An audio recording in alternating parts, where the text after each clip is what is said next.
Sarah Mitchell never imagined that a simple hunting trip would turn into the most terrifying experience of her life. The morning started like any other Saturday in late October. She woke up at dawn in her small cabin near the Louisiana wetlands, prepared her gear, and checked her rifle one last time. Sarah was an experienced hunter who had grown up in these parts. Her father taught her how to track deer when she was just 12 years old. Now at 34, she knew the swamps better than most people knew their own neighborhoods. The air was cool and misty when she stepped outside. She could hear the distant calls of herons and the occasional splash of something moving through the water. Sarah had planned to hunt near the eastern ridge, a spot she visited often. It was about 3 miles into the swamp, following a path she had walked hundreds of times before. She packed light that day, just her rifle, some water, a small pack of jerky, and her phone. She expected to be back by noon. As she walked deeper into the swamp, something felt different. The fog was thicker than usual, hanging low over the murky water like a heavy blanket. The cypress trees loomed overhead, their twisted branches creating strange shadows in the early morning light. Sarah noticed the wildlife was quieter too. Usually the swamp was alive with sounds, but today it seemed almost silent. She pushed the uneasy feeling aside and kept moving forward. About an hour into her walk, Sarah spotted fresh deer tracks near a cluster of tupelo trees. Her instincts kicked in immediately. She followed the tracks carefully, stepping over roots and avoiding the deeper water. The trail led her away from her usual path, but she wasn't worried. She had her compass and knew the general direction back to the cabin. The tracks were fresh, probably made within the last hour. She could almost feel the deer nearby. Sarah moved slowly, keeping her steps quiet and deliberate. The fog seemed to grow thicker with each minute. She could barely see 20 feet ahead now. The deer tracks continued deeper into an area of the swamp she rarely visited. Massive cypress trees with wide trunks surrounded her. Spanish moss hung from every branch like gray curtains. The ground beneath her feet became softer, more unpredictable. She had to test each step before putting her full weight down. Then she heard it. A rustling sound to her left. Sarah froze, raising her rifle slowly. Her heart pounded in her chest. Through the fog, she could make out a shape moving between the trees. It was the deer, a large buck with impressive antlers. She held her breath and aimed carefully. But just as she was about to squeeze the trigger, the ground beneath her right foot gave way. Sarah fell hard, her rifle flying from her hands. She tumbled down a hidden embankment she hadn't seen through the thick fog. Her body crashed through brush and splashed into cold, murky water. Pain shot through her left ankle as she landed awkwardly on a submerged log. She gasped for air, disoriented and shocked. The fall had only been about 8 feet, but it felt like she had fallen into another world. She pulled herself up onto a small patch of solid ground, wincing with each movement. Her ankle throbbed with intense pain. When she tried to stand, her leg buckled immediately. She realized with growing horror that she had badly sprained or possibly broken her ankle. Sarah looked around frantically for her rifle, but it was nowhere to be seen. It must have landed somewhere in the water or thick undergrowth. Her backpack was still on, thank goodness, but it was soaked through. The fog around her was even thicker down here. She couldn't see the embankment she had fallen from. Everything looked the same in every direction. Water, trees, and endless gray mist. Sarah pulled out her phone with shaking hands. No signal. She wasn't surprised. Cell service was spotty at best this deep in the swamp. She tried to stay calm and think rationally. Her father's voice echoed in her memory. If you ever get lost, stay put. Make yourself visible. Don't panic. But Sarah wasn't sure she could stay put. The water around her was rising slowly. She could feel it creeping up around her legs. The spot where she had landed would be completely underwater within a few hours. She had to move to higher ground, but which direction? Every way she looked seemed identical. The pain in her ankle was getting worse, and she could feel it swelling inside her boot. She made a decision. Using a fallen branch as a makeshift crutch, Sarah began to move. Every step was agony. She chose what she thought was north, hoping to find the elevated ground she knew existed somewhere in this direction. The water reached her knees in some places, and she had to feel ahead with her branch to avoid stepping into deep holes. Strange sounds echoed through the fog, splashing, birds she couldn't identify, and the occasional rumble that might have been distant thunder. Hours passed. Sarah had no idea if she was moving in the right direction or walking in circles. The fog never lifted. She tried to mark trees with her knife as she passed them, but in the thick mist she couldn't tell if she was seeing new trees or ones she had already marked. Her water bottle was half empty now, and she rationed it carefully. The jerky in her pack was a soggy mess, but she ate some anyway. knowing she needed energy. As afternoon approached, Sarah's situation became clearer in her mind. She was lost, truly lost. Her ankle was badly injured, her rifle was gone, and she had no way to call for help. No one expected her back until evening at the earliest. Her nearest neighbor was 5 miles away. The reality of her predicament settled over her like the fog itself, cold, heavy, and suffocating. She found a partially dry spot under a large cypress and sat down to rest. Her clothes were soaked and she was starting to shiver. The temperature was dropping as the day wore on. Sarah looked up at the gray sky barely visible through the canopy and fog. She thought about her daughter Emily, who was spending the weekend with her ex-husband. She thought about her aging mother in the nursing home in Baton Rouge. She wondered if anyone would even realize she was missing before it was too late. The swamp seemed to close in around her, indifferent to her fear and pain. But Sarah Mitchell was not the kind of woman who gave up easily. She had survived a difficult divorce, raised a daughter on her own, and built a life in these unforgiving wetlands. If she was going to get out of this alive, she needed to think clearly and act smart. The first night was coming, and she had to be ready for it. Night came faster than Sarah expected. The already dim light filtering through the fog faded quickly, turning the swamp into a dark maze of shadows and sounds. She had managed to find a slightly elevated area where 3 large cypress trees grew close together. Their massive roots created a small platform above the water level. It wasn't comfortable, but it was the best shelter she could find with her injured ankle.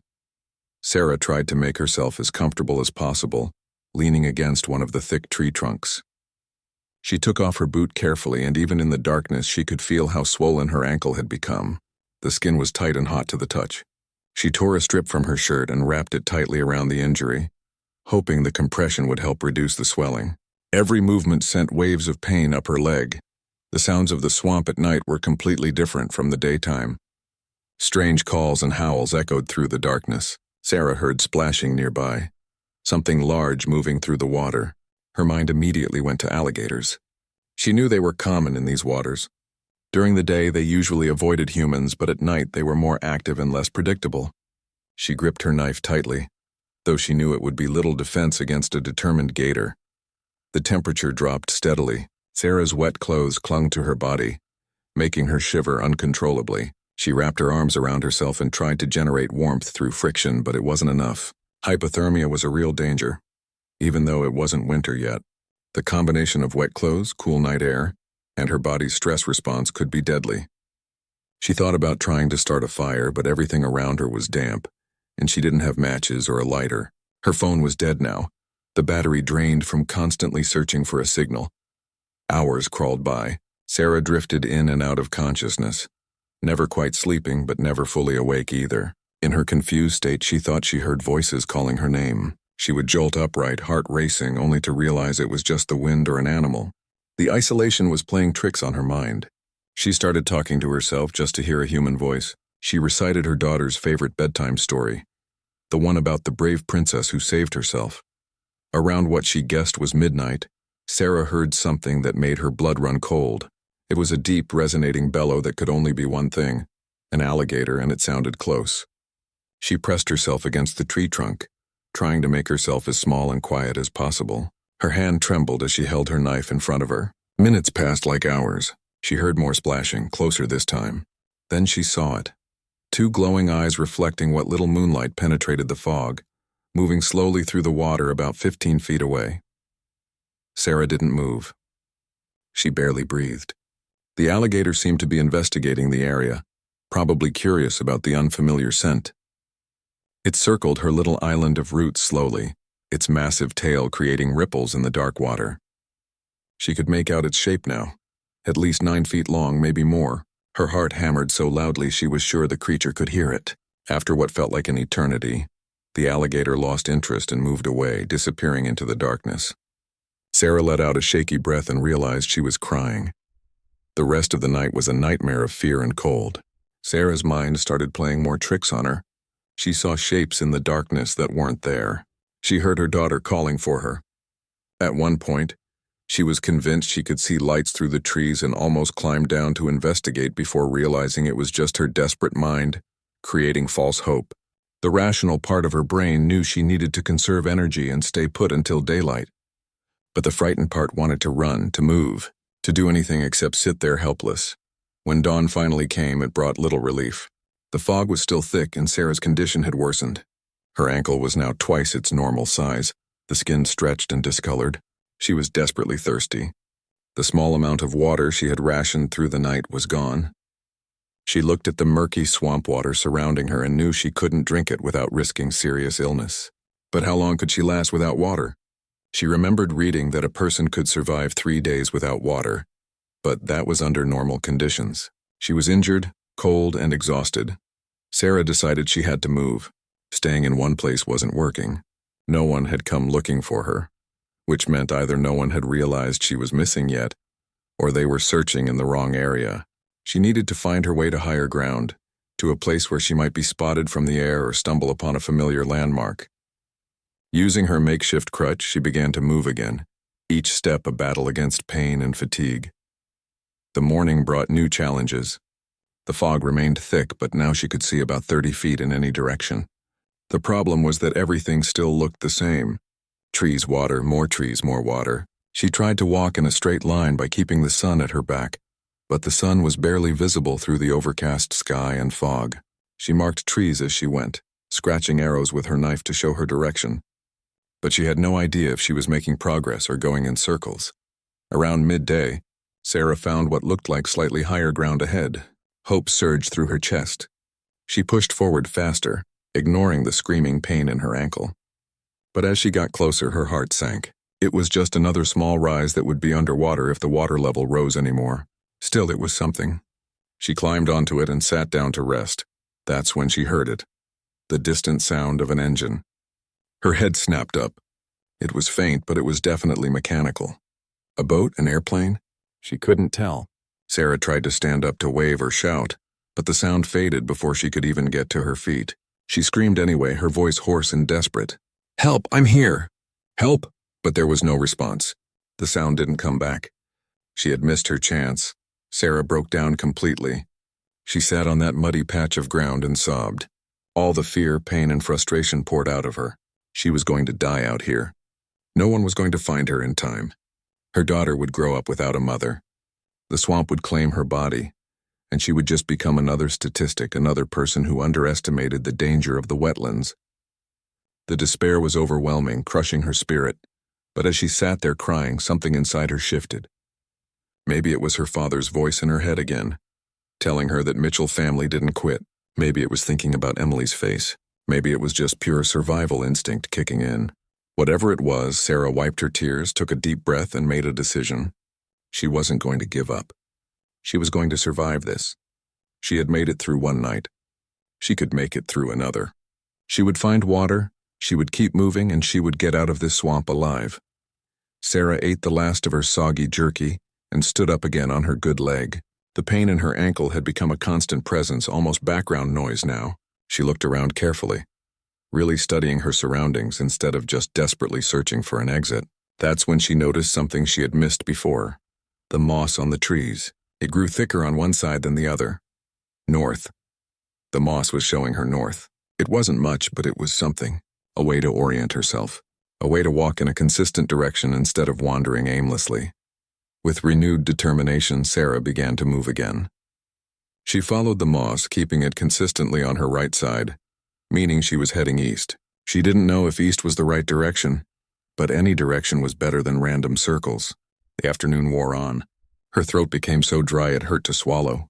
Her stomach cramped with hunger, but she kept moving, one painful step at a time, deeper into the second day of her ordeal. By late afternoon of the second day, Sarah's situation had become critical. The thirst was unbearable now.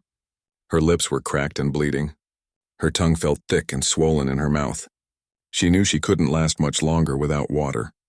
Every survival instinct told her that she needed to drink something, anything. She stared at the murky swamp water surrounding her. It was filled with bacteria, parasites, and who knows what else. But what choice did she have? Sarah found a spot where the water looked slightly clearer than usual, near a cluster of cypress knees. She knelt down carefully, trying not to put weight on her injured ankle. She cupped her hands and brought the water to her face. It smelled earthy and slightly rotten. She hesitated, knowing that drinking this could make her violently ill. But dying of thirst was certain. Illness was only a possibility. She closed her eyes and took a small sip. The water tasted as bad as it smelled, muddy and organic. She forced herself to swallow, then took another sip. Her body craved the moisture desperately, even as her mind screamed warnings. After drinking, Sarah immediately felt guilty and worried. She knew that waterborne illnesses could take hours or days to show symptoms, but they could be severe. Cholera, dysentery, parasites, the list of potential dangers was long and frightening. But she pushed those thoughts aside. She had to focus on the immediate problem, finding her way out before illness or injury killed her. She continued moving east, using the moss as her compass and the setting sun as confirmation when she could see it through the fog. As the second night approached, Sarah's body began to rebel. Whether from the contaminated water, exhaustion, or stress, she started feeling nauseous. Her stomach cramped painfully. She found another elevated spot, this one with a fallen log she could lean against, and prepared for what she knew would be an even worse night than the first. The temperature dropped again and her wet clothes provided no warmth. Her teeth chattered so violently that she bit her tongue and tasted blood. The nausea grew worse as darkness fell. Sarah vomited several times, losing what little water she had managed to get into her system. The retching was painful and left her weak and dizzy. Between bouts of sickness she dozed fitfully, her body shaking with cold and fever. She had nightmares when she slept, vivid dreams of drowning in dark water, of alligators dragging her down, of calling for help while her daughter walked away without hearing her. She would wake up gasping, disoriented, not sure for a moment if the nightmares or reality was worse. During one of her waking moments, Sarah heard voices again, but this time they sounded more real than before. She could make out words, someone calling a name though not her name, whistles piercing the night air. Her heart leaped. A search party? Were people looking for her? She tried to call out, but her voice was so weak and hoarse that barely any sound came out. She tried again, putting every ounce of strength she had into it. "Here, I'm here." It came out as barely more than a whisper. She listened intently, hoping to hear the voices again, but there was only silence. Had she imagined it? Or had they been real but too far away to hear her weak cries? The uncertainty was torture. Sarah spent the rest of the night straining her ears for any sound of rescuers, but she heard nothing except the usual swamp noises. As dawn broke on the third day, she felt like she had aged 10 years. Her face was gaunt, her eyes sunken. Her injured ankle was now a grotesque purple and black. The fever made everything feel surreal and dreamlike. She knew she was in serious trouble. If she didn't find help soon, she would die out here. But the morning also brought something unexpected. The fog was lifting.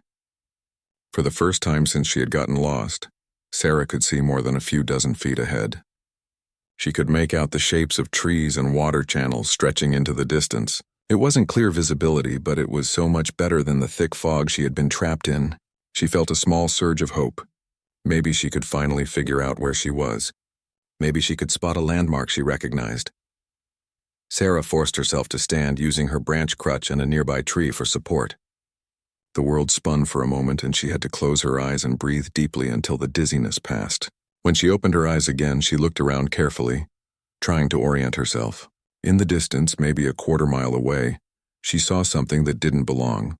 A straight line among all the natural curves and chaos of the swamp. Her heart began to race. Could it be a road, a levee, some kind of man-made structure? Moving toward that distant line became Sarah's entire focus. She didn't think about the pain anymore, or the hunger, or the fever. She just moved, step by agonizing step. The terrain was treacherous.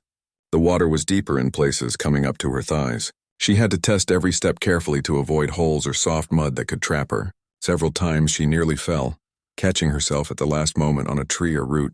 Her progress was painfully slow, but she kept going. As she got closer, Sarah's hopes were confirmed.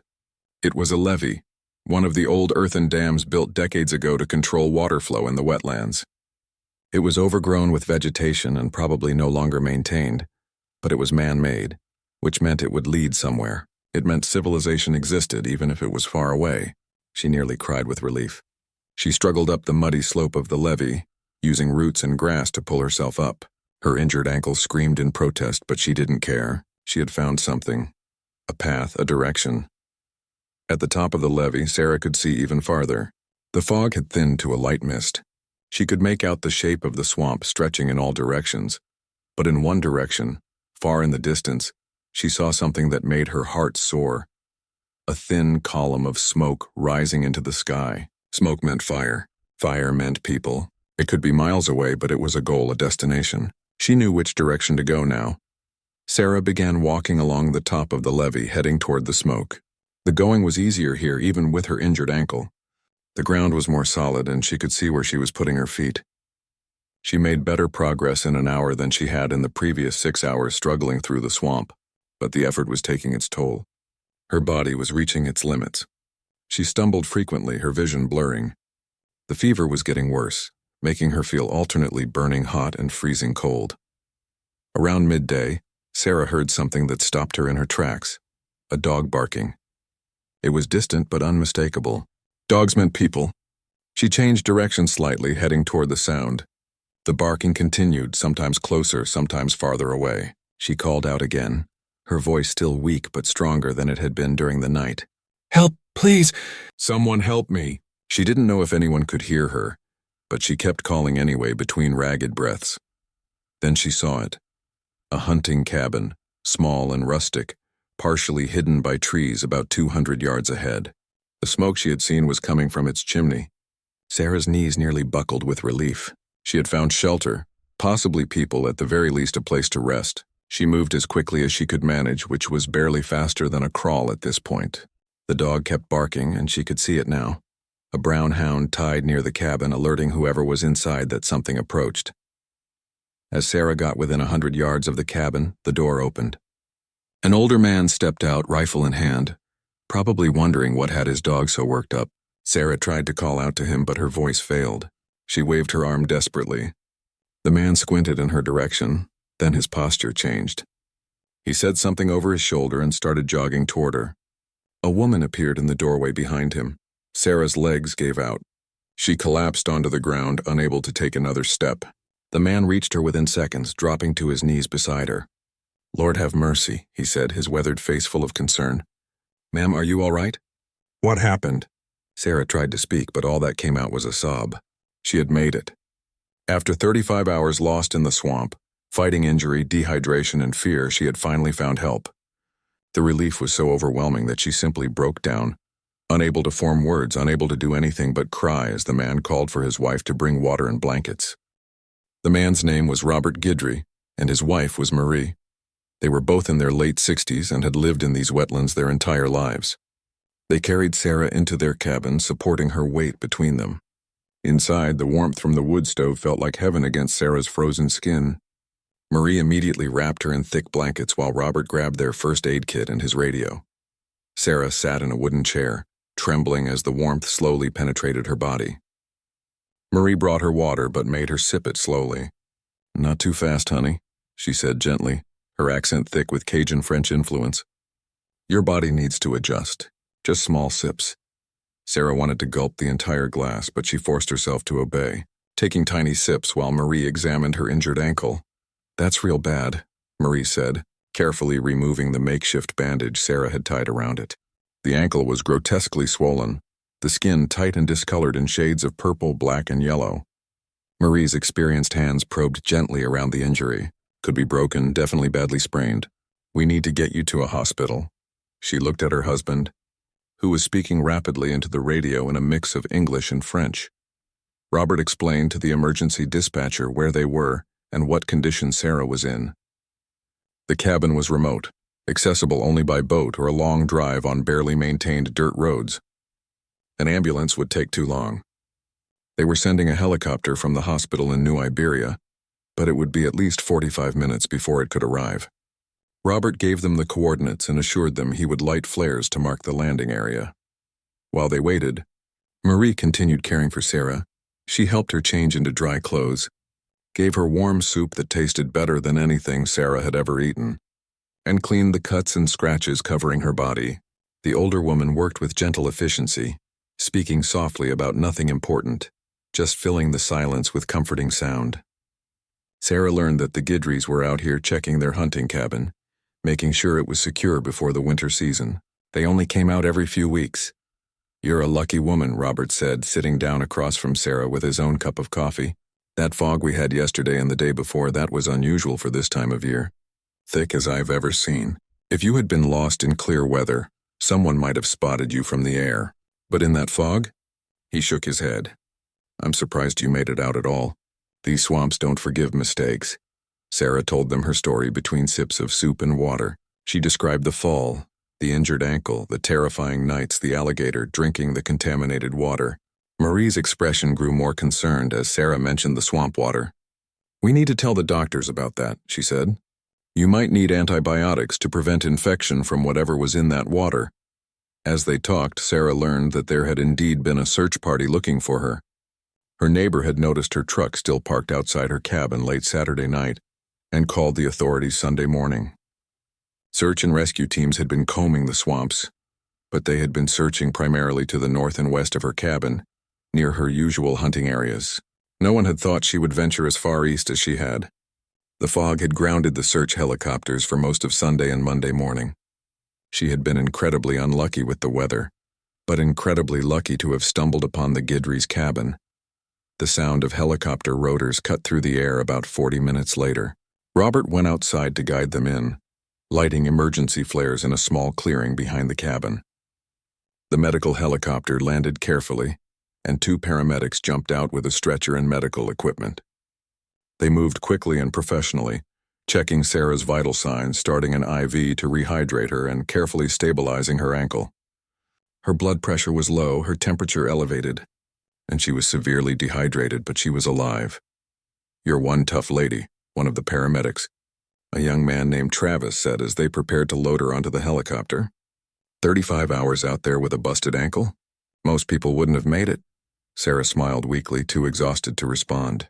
As they carried her to the helicopter, she reached out and grabbed Marie's hand. The older woman squeezed back, tears in her eyes. "You take care now," Marie said. "You're a survivor." The helicopter ride to the hospital was a blur. Sarah drifted in and out of consciousness, exhausted beyond anything she had ever experienced. The paramedics kept talking to her, keeping her engaged, monitoring her vitals. She remembered seeing the swamp from above, spreading out like a green and brown maze below her. From up here it looked peaceful, almost beautiful. It was hard to believe that landscape had nearly killed her. At the hospital in New Iberia, Sarah was rushed into the emergency room. Doctors and nurses swarmed around her, running tests, asking questions, examining her injuries. X-rays revealed that her ankle wasn't broken, but the ligaments were severely damaged. She would need surgery to repair them. The blood tests showed signs of infection, probably from the contaminated water she had drunk. They started her on strong antibiotics immediately. She was dehydrated, malnourished, and suffering from mild hypothermia, but she was going to survive. Her ex-husband brought Emily to the hospital that evening. Sarah was in a private room by then, cleaned up, hooked to various monitors and IV bags, but awake and alert. When her daughter ran into the room and climbed carefully onto the bed beside her, Sarah broke down crying again. Emily, only 7 years old, looked scared but tried to be brave. "Mommy, I thought you were gone forever," she whispered. Sarah held her daughter close, breathing in the familiar scent of her strawberry shampoo, feeling the small body against hers. "I'm okay, baby," Sarah said, her voice still hoarse. "I'm okay. Mommy's not going anywhere." Her ex-husband, Mark, stood awkwardly at the foot of the bed. Their relationship had been difficult, but the concern on his face was genuine. "Thank God you made it out," he said simply. Sarah nodded, unable to speak past the lump in her throat. For all their differences, Mark still cared. And right now, that mattered. The next few days in the hospital were a mix of medical procedures, visits from family and friends, and interviews with local news stations who were fascinated by her survival story. Sarah became something of a local celebrity, the woman who survived 35 hours lost in the swamp. She downplayed her role, instead praising the Guidrys for their help and the emergency responders who had searched for her. But people were drawn to her story, to the idea that ordinary people could overcome extraordinary circumstances. Sarah underwent surgery on her ankle 3 days after her rescue. The operation was successful, but the recovery would be long. 6 months of physical therapy at minimum. She might never regain full mobility in that ankle. The doctor explained that the combination of the initial injury and then walking on it for so long had done significant damage. But Sarah didn't care about perfect mobility. She was alive. She could still walk, even if she would probably limp for the rest of her life. She could still hug her daughter. That was all that mattered. During her recovery, Sarah had a lot of time to think. She thought about how close she had come to dying. She thought about all the small decisions that had led to her getting lost. Following those deer tracks, not telling anyone her exact route, packing light. She thought about the moments of despair in the swamp when she had been ready to give up. And she thought about what had kept her going, her daughter's face, her father's voice, and something deep inside her that simply refused to quit. But there was something else nagging at her mind, something she couldn't quite let go of. Her rifle. It was still out there in the swamp somewhere, probably buried in mud and water. That rifle had belonged to her father. He had given it to her on her 18th birthday, the same rifle he had taught her to hunt with. It was one of her most treasured possessions, more valuable for its sentimental worth than its monetary value. The thought of leaving it out there bothered her deeply. As she healed and grew stronger, Sarah made a decision that surprised everyone, including herself. She was going back into the swamp. Not right away, not until she was fully recovered and prepared, but she was going back. She needed to face that place again, needed to prove to herself that she wasn't afraid of it, and she wanted to try to find her father's rifle. Her mother thought she was crazy. Mark said she had a death wish. Even Emily asked her why she would want to go back to the place that had hurt her, but Sarah knew she had to do it. The swamp had almost beaten her, had pushed her to the absolute edge of survival. If she let fear keep her away, then it would have won. She didn't want to live the rest of her life afraid of the wetlands that had been her home since childhood. More than that, she wanted to retrieve something precious that she had lost. 6 months later, Sarah stood at the edge of the swamp again. It was a cool morning in late April, and the wetlands looked entirely different from that foggy October day. The air was clear, birds sang in the cypress trees, and wildflowers bloomed along the water's edge. Sarah wore a GPS tracker on her belt, carried a satellite phone, a whistle, and enough supplies for 2 days, even though she only planned to be out for a few hours. She also carried a new rifle, similar to her father's but not the same. That distinction mattered to her. Robert Guidry stood beside her along with his nephew Jean-Paul, a man in his 40s who knew these swamps as well as anyone. When Sarah had contacted the Guidrys about her plan to return to the swamp and search for her lost rifle, Robert had insisted on coming along. "You saved yourself once," he had said on the phone, "but there's no shame in having backup. These wetlands deserve respect, and respect means not going in alone." Sarah's ankle still ached on cold mornings, and she walked with a slight limp that the doctors said would probably be permanent. But she had regained most of her strength through months of physical therapy and determination. She had spent the winter studying maps of the area, working with search and rescue teams to identify the most likely location where she had fallen. Using her GPS data from her phone, which had been recovered and analyzed, they had narrowed down the search area to about a square mile. The three of them moved carefully into the swamp, following a path that Sarah thought she recognized. Everything looked different in the clear daylight compared to the fog and fear of her previous visit. She pointed out landmarks as they went, a distinctively shaped cypress tree, a cluster of tupelo, trying to recreate her route from that terrible day. Jean-Paul marked trees with biodegradable tape as they went, creating a clear trail back. After about an hour of walking, Sarah stopped. Her heart was beating faster and her hands felt clammy. They were getting close to the area where she thought she had fallen. The memories came flooding back, the deer tracks, the thick fog, the sudden fall, the pain. She took a deep breath, steadying herself. Robert noticed her hesitation and put a gentle hand on her shoulder. "You okay?" he asked quietly. Sarah nodded, not trusting her voice for a moment. Then she said, "I'm okay. Let's keep going." They found the embankment about 30 minutes later. Sarah recognized it immediately, even though it looked less intimidating in the daylight. The drop was only about 8 feet, just as she remembered. But the area below was partially flooded with murky water. She stood at the edge, looking down, feeling the ghost of that moment when the ground gave way beneath her. Jean-Paul was already climbing down carefully, testing the footing. "It's muddy but stable enough," he called up. "Where do you think the rifle landed?" Sarah tried to remember. She had been standing roughly where she was now, had fallen to the right, and the rifle had flown from her hands. It could have landed in the water or in the thick undergrowth on the other side. The three of them spread out, using long sticks to probe the water and mud, searching methodically. An hour passed with no luck. Then another. The sun climbed higher and the temperature rose. Sarah was beginning to lose hope. 6 months was a long time.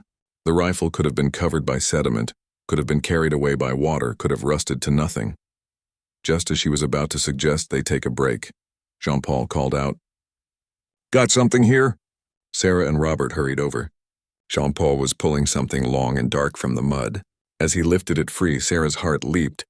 It was a rifle covered in mud and algae, but unmistakably a rifle. He carried it up the embankment and laid it carefully on solid ground. Sarah knelt beside it, her hands shaking as she wiped away the mud. The stock was still intact, though waterlogged and stained. The metal was heavily rusted in places, but as Sarah cleaned more mud away, she could see the small engraving on the side. To Sarah, love Dad. Tears spilled down her cheeks. It was her father's rifle. After everything, after months underwater and buried in mud, she had found it. Robert and Jean-Paul stood quietly, giving her space for this moment. They understood what this meant to her. Sarah held the rifle gently, remembering the day her father had given it to her. She had been so proud, so eager to prove she could hunt as well as any boy. He had smiled at her with those kind eyes and said, "This rifle has fed our family for 20 years. Now it's yours. Take care of it, and it'll take care of you." She wondered what he would think of her now, of how this rifle had indirectly saved her life by bringing her out here in the first place, by giving her a reason to fight to survive, by giving her a reason to come back. "Can it be restored?" Robert asked gently. Sarah looked up at him, wiping her eyes. "I don't know," she admitted. "Maybe not to shooting condition. But I don't need to shoot it. I just needed to find it. I needed to know it wasn't lost out here forever." She stood up carefully, cradling the rifle in her arms. "Let's head back. I've got what I came for." The walk back was easier, following the markers Jean-Paul had left. Sarah felt lighter somehow, as if a weight had been lifted from her shoulders. She had faced the swamp again and won. Not through violence or domination, but through preparation, respect, and persistence. The wetlands had almost killed her once, but they had also taught her valuable lessons about survival, about humility, and about the importance of never giving up. When they reached the edge of the swamp, Sarah turned back for one last look. The morning sun made the water sparkle, and a heron took flight from a nearby tree, its wings spreading wide against the blue sky. The swamp was beautiful and dangerous, unforgiving and full of life. She had a new appreciation for both aspects now. She no longer took its beauty for granted, and she would never again underestimate its danger. Over the next few weeks, Sarah took the rifle to several gunsmiths.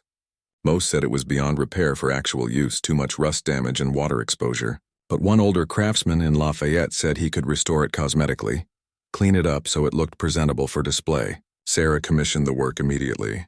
When the rifle came back 6 weeks later, it looked almost new. The wood had been treated and refinished, the metal cleaned and protected with a special coating. It would never fire again, but it was beautiful. Sarah mounted the rifle above her fireplace where she could see it every day. It served as a reminder of many things: her father's love, her own strength, the importance of preparation, and the thin line between life and death. Emily liked to hear the story of the rifle, how Mommy had gone back into the scary swamp to find something precious that belonged to Grandpa. Sarah told her daughter the whole story, not leaving out the frightening parts, wanting Emily to understand that courage wasn't the absence of fear, but the decision to act despite it. Life slowly returned to normal. Sarah went back to work at the hardware store in town. She attended Emily's school events and soccer games. She had dinner with her mother every Sunday. But she was changed in ways both subtle and profound. She appreciated small comforts more: a warm bed, clean water, a simple meal. She didn't sweat the small stuff as much. Traffic jams and minor inconveniences seemed trivial compared to spending 2 nights lost in a swamp with a broken ankle. She also became more cautious, but not fearful. Sarah still hunted, but she always told multiple people exactly where she would be and when she would return. She carried redundant safety equipment. She checked weather forecasts obsessively. She never went out alone without her GPS tracker and satellite phone. The swamp had taught her that nature demanded respect, and she was determined to give it that respect while still living the life she loved. Sarah also started volunteering with local search and rescue teams. She trained in wilderness survival and shared her story at community safety seminars. She wanted other people to learn from her mistakes without having to make them firsthand. She talked to hunters and hikers about the importance of preparation, about the dangers of complacency, about how quickly a routine trip can turn into a life-threatening situation. Her story resonated with people because it was real, because it could have happened to anyone. A year after her ordeal, Sarah received an unexpected phone call. It was from a television producer in New York who had read about her story in a regional newspaper. They were creating a documentary series about survival stories and wanted to feature her experience. Sarah was hesitant at first. She had done a few local interviews, but national television felt different, more exposing. But after talking it over with her mother and Emily, she agreed. If her story could help even one person survive a similar situation, it would be worth it. The film crew came to Louisiana in October, almost exactly 1 year after her 35 hours in the swamp. They wanted to film her returning to the exact locations where events had happened. Sarah agreed, though the idea made her nervous. She would be going back into the swamp again, but this time with cameras, lights, and a production crew. Robert and Marie Guidry also agreed to participate, as did some of the search and rescue personnel who had looked for her. The filming took 3 days. Sarah walked the crew through her entire journey, showing them where she had fallen, where she had spent the 2 terrible nights, the path she had taken along the levee. Speaking about it on camera, reliving each moment in detail was emotionally exhausting. Several times she had to stop and compose herself, overcome by the memories. But it was also cathartic in a way. She was transforming her trauma into something that might help others. On the last day of filming, the producer asked Sarah to do something unexpected. They wanted to stage a moment where she fired a rifle, a symbolic gesture representing her survival and resilience. They had chosen a safe shooting area away from the most dangerous parts of the swamp.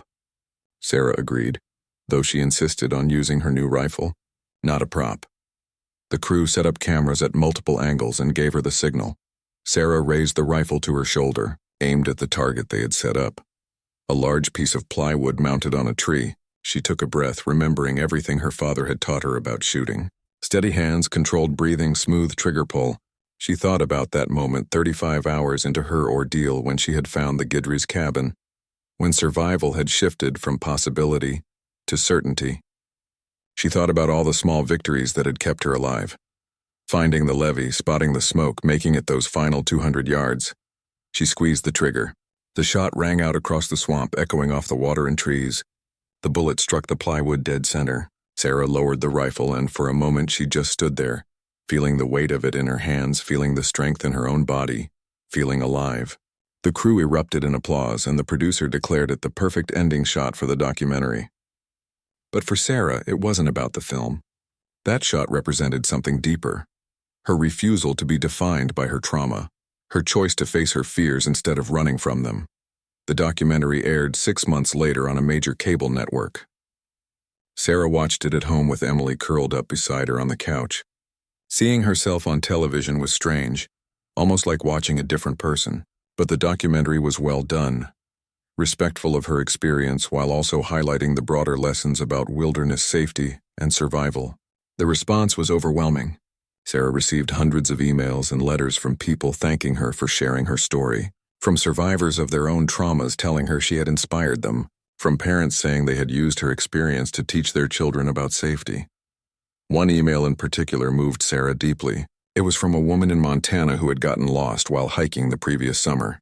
She had remembered reading about Sarah's story months before and had used some of the same survival techniques: staying calm, conserving energy, finding water, moving methodically instead of panicking. The woman had been found after 18 hours, cold and scared but alive. She credited Sarah's story with giving her the mental framework to survive. Reading that email, Sarah cried tears of gratitude and relief. Her suffering had meaning. Her story had saved a life. Life continued to evolve. Emily grew older, now understanding more fully what her mother had endured. The experience had brought them closer in some ways. Emily saw her mother not just as mom, but as a strong, capable person who had overcome incredible odds. The little girl was proud to tell her friends that her mom had survived alone in the swamp for 35 hours. Sarah hoped that pride would translate into strength for Emily in her own life when she faced inevitable challenges. Sarah's relationship with the swamp also continued to evolve. She still hunted occasionally, though less frequently than before. When she did go out, it was with a group, never alone. She had learned to balance her love of the wilderness with healthy respect for its dangers. She no longer felt the need to prove her toughness by taking unnecessary risks. Real courage, she had learned, wasn't about being fearless. It was about acknowledging fear and making smart decisions anyway. 2 years after her ordeal, Sarah did something that surprised even herself. She organized a community event called Swamp Safety Day. It was held at the local community center and featured demonstrations on wilderness survival, first aid, navigation, and emergency preparedness. Local search and rescue teams participated, showing their equipment and techniques. The Debriefs came and talked about their experience finding Sarah.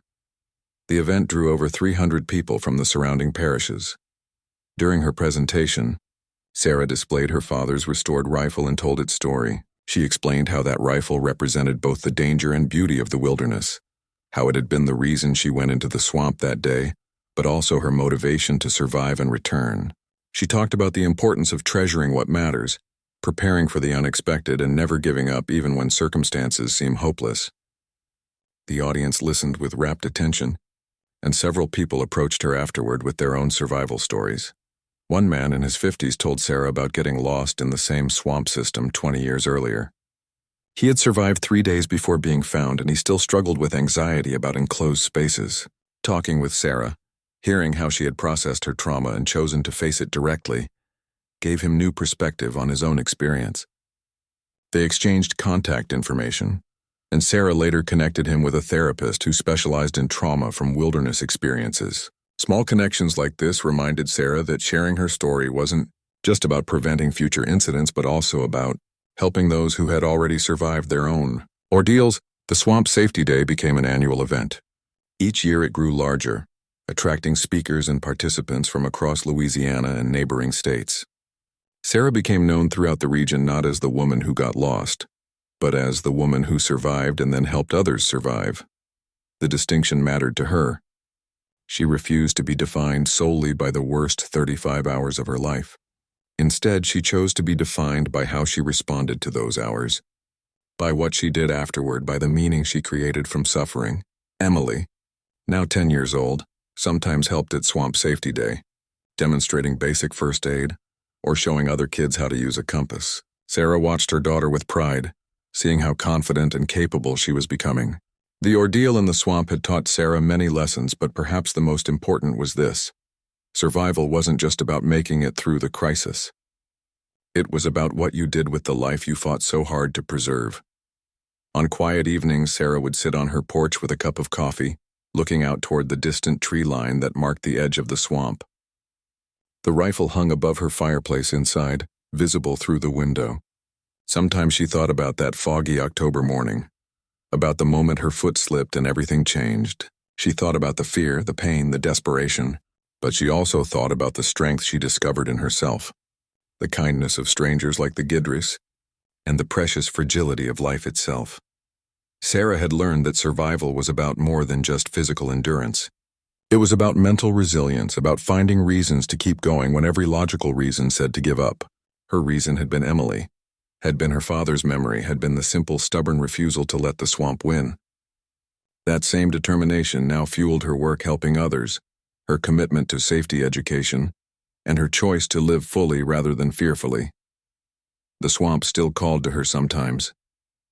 On beautiful fall mornings when the air was crisp and the cypress trees turned copper in the sunrise, she felt the old pull. But she answered that call differently now. She would go to the edge of the wetlands, breathe in the earthy scent, watch the herons and egrets, and appreciate the wild beauty from a place of respect rather than casual familiarity. She had learned the difference between confidence and complacency, between courage and recklessness. Years from now, Sarah knew.